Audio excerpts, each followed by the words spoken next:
देखिए, ये अक्टूबर वाले फीफा विंडो में प्रबल संभावना है कि ब्राजील जैसी टीम भारत का दौरा करे और तीसरे किसी देश के साथ एक अंतर्राष्ट्रीय फ्रेंडली मैच खेले। तो सवाल उठता है कि तीसरा देश क्यों, जब वो भारत आ रहे हैं, भारत क्यों नहीं? देखिए, हमने पहले बड़ी टीमों के अगेंस्ट अच्छा प्रदर्शन किया है। ये अलग बात है कि हम छोटी टीमों के अगेंस्ट अपने खेल स्तर को गिरा देते हैं। बड़ी टीमों के अगेंस्ट हमने अच्छा प्रदर्शन किया, चाहे वो ऑस्ट्रेलिया हो, चाहे वो कतर हो। और अभी वर्ल्ड कप खत्म हुआ है, हमने देखा कि विश्व कप में कैसे उज्बेकिस्तान हो, न्यूजीलैंड हो, जॉर्डन हो, हैती हो, पनामा हो, ये इनमें से टीमें बड़े स्कोर लाइन से आ रही है। सबसे बड़ा डर यही है कि अगर ब्राजील भारत के साथ खेलता है तो भारत 10-0 से हार ना जाए। तो क्या इस डर से हम बड़ी टीमों के खिलाफ जो फायदा ले सकते हैं, वो फायदा लेना छोड़ दें? इस वीडियो में हम चर्चा करेंगे वो 10 बड़े फायदे जो अगर भारतीय फुटबॉल टीम ब्राजील के साथ खेल ले तो उसे ये फायदा जरूर मिलेगा। तो बने रहिए मेरे साथ। तो सबसे बड़ा फायदा, पहला फायदा ये है कि अभी हमने देखिए कुछ बड़ा किया नहीं। हमारी पहचान वैसे वर्ल्ड फुटबॉल मैप में कहीं है नहीं, एशियन फुटबॉल में भी कहीं है नहीं। तो अगर ऐसी स्थिति में, नेगेटिव परिस्थिति में ब्राजील जैसी टीम अगर भारत में आके खेलती है और भारत के साथ खेलती है, तो भारतीय मीडिया ही नहीं बल्कि पूरी दुनिया की मीडिया का अट्रैक्शन होगा। फीफा का भी अट्रैक्शन होगा, फीफा का भी ध्यान जाएगा, अंतर्राष्ट्रीय मीडिया का भी ध्यान जाएगा और करोड़ों फुटबॉल प्रशंसक जो है वो भारत की चर्चा जरूर करेंगे, क्योंकि अक्सर हम बड़ी टीमों के खिलाफ अच्छा प्रदर्शन करते हैं। दूसरा सबसे बड़ा फायदा, चाहे वो कोई क्वालिफायर मैच हो, चाहे वो कोई कोच हो जो भारतीय फुटबॉल टीम को नहीं सिखा सके, वो ब्राजील जैसे टीम के साथ खेलकर भारतीय खिलाड़ी सीख सकते हैं। समझ लीजिए कि ये मैच किसी फुटबॉल यूनिवर्सिटी से कम नहीं होगा, चाहे वो ब्राजील का तेज पासिंग हो, शानदार मूवमेंट हो, फर्स्ट टच हो, स्पेस ऑक्यूपाइंग हो, रिसीव बॉल, रिसीव पास रिसीव करने के लिए छोटे छोटे पासेस हो, फिटनेस हो, गेम मैनेजमेंट हो, ये सारी चीजें देखिए कोच हमारे हो या मैच देख के हम सीख सकते हैं। लेकिन जो मैच खेल के ब्राजील जैसी टीम के साथ खेल के सीखेंगे, वो हमें किसी भी किताब या किसी भी ट्रेनिंग या किसी भी बुक में नहीं मिलेगी। तो मेरे हिसाब से ऐसे मैच में खिलाड़ियों को असली स्तर का अनुभव मिलता है और उनके पूरे ये अनुभव उनके पूरे करियर में काम आता है। तीसरा सबसे बड़ा फायदा यह है कि जब भी हम कमजोर टीम के खिलाफ उतरते हैं तो अपने पोटेंशियल के हिसाब से नहीं खेलते, हम अपना फुटबॉल पोटेंशियल खुद ही डिग्रेड करते हैं। एक ऑस्ट्रेलिया है जो एएफसी में बांग्लादेश को 5-0 6-0 से हराती है, वही ऑस्ट्रेलिया हमारे साथ जब एएफसी क्वालिफायर्स में उतरती है तो हमें एएफसी मेन राउंड 2023 में खेलती है तो हमें सिर्फ 2-0 से हरा पाती है। तो ये जो पोटेंशियल डिफरेंस है कि हम मजबूत टीम के साथ अच्छा खेलते हैं और कमजोर टीम के साथ बहुत लीनियंट हो जाते हैं कि कमजोर टीमें हमें हरा कर बाहर करती हैं, तो ये असली कमजोरियां जो है ना, वो वो सामने आएगी। चाहे वो हमारी डिफेंस की कमजोरी हो, चाहे मिडफील्ड में जो भगदड़ मची रहती है वो हो, चाहे फिनिशिंग स्किल हो, चाहे वो प्लेयर्स के बीच केमिस्ट्री हो। क्योंकि फुटबॉल वर्ल्ड कप में हमने देखा कैसे छोटे छोटे पास, प्लेयर्स के बीच बीच की केमिस्ट्री और टीम जीते, पर्सनल इंडिविजुअल परफॉर्मेंस नहीं। जरा सा भी गोल अगर करने के चांसेस नहीं है तो वो पास दे देते थे। विजन अगर नहीं मिल रहा है, एंगल नहीं हुआ, पास दे, छोटे छोटे मल्टीपल पासेस से वो गोल करके टीम फाइनली आगे बढ़ी वर्ल्ड कप में। तो ये इस तरह के टीम केमिस्ट्री हो या डिफेंस हो या क्लिनिकल स्किल हो या पर्सनल इंडिविजुअल स्किल हो, फर्स्ट टच हो, ये सारी चीजें भविष्य की जानकारी के लिए बहुत अच्छी होगी अगर हम ब्राजील के साथ मैच खेले तो।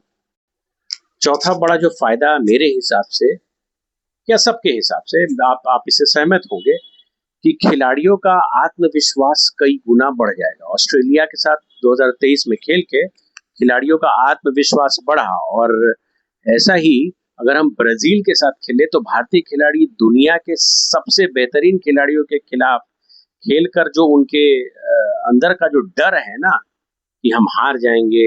आपको याद होगा बायर्न म्यूनिख के अगेंस्ट भाईचुंग भूटिया की टीम ने शायद, मुझे हल्का हल्का याद है, उस समय कॉलेज जस्ट पास आउट हुआ था, तो 4-0 से हार गई थी। तो क्या भाईचुंग भूटिया की टीम बायर्न म्यूनिख के अगेंस्ट डर गई?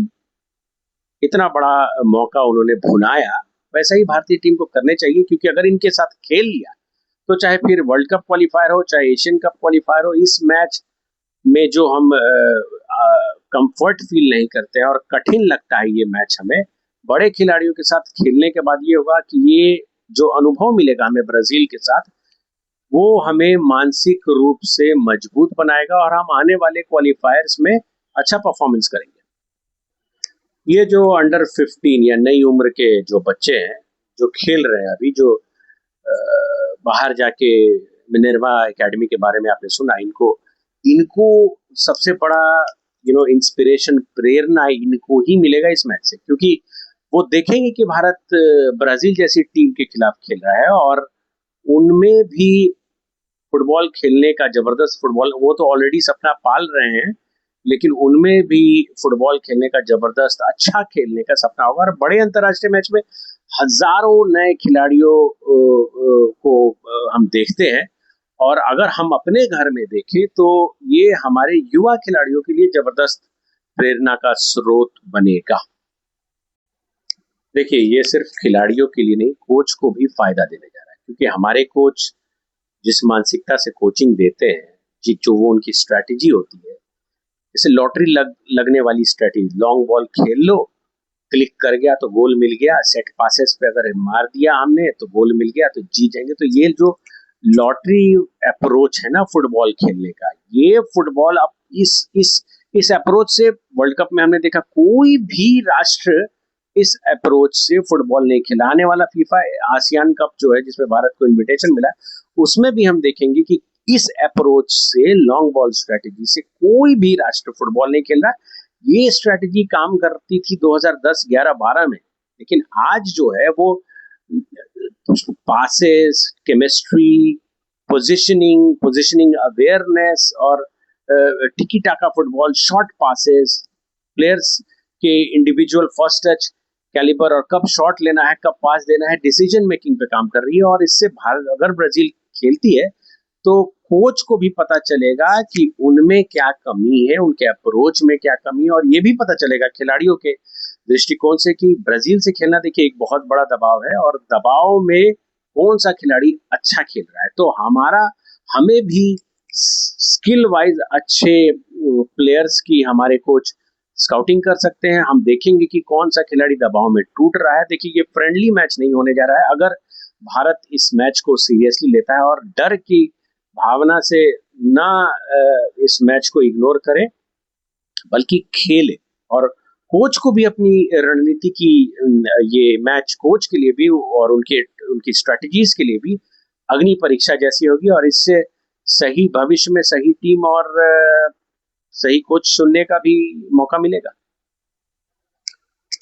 देखिए, भारत, नो डाउट, इसमें भारत बड़े अंतर से मैच हार सकता है, 5-6-0 से, 7-0 से, या ज्यादा अंतर भी हो सकता है, लेकिन इससे घबराने वाली बात नहीं है, क्योंकि हमने देखा है वर्ल्ड कप में किस तरह से उज्बेकिस्तान हारी 5-0 से, न्यूजीलैंड हारी 6-0 से। तो बड़े अंतर से हारने की डर से इस मैच को ना गंवाएं, क्योंकि कई बार ऐसा होता है ना कि हार से मिलने वाला जो अनुभव होता है ना, वो किसी बड़ी जीत से बड़ा होता है, और ये हार से, बड़ी टीमों के हार से मिलने वाला अनुभव आने वाले मैचों के लिए बहुत ज्यादा प्रोलिफिक होता है। और सबसे अच्छी चीज मैं बता रहा हूं अब, कि भारतीय फुटबॉल को इस मैच से, यद्यपि ब्राजील किसी तीसरे देश के साथ खेले, लेकिन अगर भारत के साथ खेलता है, दोनों ही कंडीशन में भारतीय फुटबॉल या AFF को आर्थिक फायदा होगा, क्योंकि ब्राजील जैसी टीम के आने से स्टेडियम तो भरेगा ही, टीवी व्यूअरशिप भी भरेगा, और स्पॉन्सर्स भी निवेश करने को आगे आएंगे, और फुटबॉल का जो बिजनेस है वो मजबूत होगा। और जब देखिए, वैसे भी ना, जब खेल में पैसा तेजी से आता है, तो आप क्रिकेट देख लीजिए, तो बेहतर सुविधा, ट्रेनिंग हो, या युवा खिलाड़ियों के लिए प्रोत्साहन के अवसर पैदा होते हैं, और इससे पूरे फुटबॉल का जो इकोसिस्टम है वो बेहतर होता है। और नवा कारण मैं बोलूंगा कि जो डर की मानसिकता है ना, कि भविष्य में अगर हमें मजबूत बनना है, तो भारत को हारने की डर की, बड़ी टीमों के साथ हारने की डर की मानसिकता से बाहर निकलकर उन टीमों को फेस करना चाहिए। तभी विश्व फुटबॉल में हम आगे आ पाएंगे। 10वां कारण देखिए, ऑप्टिमिस्टिक हूं मैं, क्योंकि हो सकता है इस मैच के बाद कुछ भारतीय खिलाड़ी, क्योंकि इस मैच को ब्राजील के खेलने से इस मैच को अंतर्राष्ट्रीय मीडिया बहुत सीरियस लेगी और भारत का एक्सपोजर भी बहुत बढ़ेगा, भारतीय खिलाड़ियों को भी लोग पहचानेंगे। तो इस मैच से हो सकता है कि कुछ अच्छे खिलाड़ी हैं जिनके लिए विदेश क्लब के दरवाजे शायद खुल जाए। ब्राजील जैसी टीम के खिलाफ खेलना सिर्फ मैच नहीं है, बल्कि भारतीय खिलाड़ियों के लिए दुनिया के सामने अपना टैलेंट दिखाने का सबसे बड़ा मौका है। और ऐसे मुकाबलों को अगर मान लीजिए यूरोप हो, चाहे दक्षिण अमेरिका हो, चाहे एशिया की बड़ी क्लब्स देख रहे हो, तो स्काउट्स, एजेंट या कोच, इनमें से कोई भी शायद फैसला ले ले कि अगर वो भारतीय टीम के कुछ खिलाड़ी को पिक करे, और अगर कोई भारतीय खिलाड़ी शानदार प्रदर्शन करता है तो उसे विदेश के क्लबों में ट्रायल, कॉन्ट्रैक्ट या ऑफर मिलने की संभावना बढ़ जाएगी। और इससे सिर्फ खिलाड़ियों का ही नहीं, बल्कि पूरे भारतीय फुटबॉल का स्तर जो है ऊपर उठेगा। तो अंत में मैं ये कहूंगा कि ब्राजील के खिलाफ एक मैच भविष्य में कई भारतीय खिलाड़ियों के करियर की दिशा को बदल सकता है, और दुनिया की कोई भी बड़ी टीम आसान रास्ते से महान नहीं बनती, रास्ता ऐसा ही कठिन होता है। इसलिए ब्राजील जैसे टीम के साथ मुकाबला करना, बनिस्बत कि हम किसी फीफा विंडो में किसी तीसरे देश को इनवाइट करें, भारत को ही ये मैच खेलना चाहिए, क्योंकि ये मैच भारत के फुटबॉल भविष्य के लिए शायद एक शानदार शुरुआत हो सकती है अगले साल के लिए। तो इसलिए अगर ब्राजील भारत आए तो मैदान पर सिर्फ भारतीय टीम को ही तैयार रहना चाहिए। तो ये आप इससे सहमत हैं कि नहीं, आप मुझे जरूर बताइएगा। वैसे तो मैं कमेंट सेक्शन ऑफ रखता हूँ, लेकिन इस वीडियो के लिए मैं कमेंट सेक्शन ऑन रखूंगा। वीडियो देखने के लिए धन्यवाद। जय हिंद।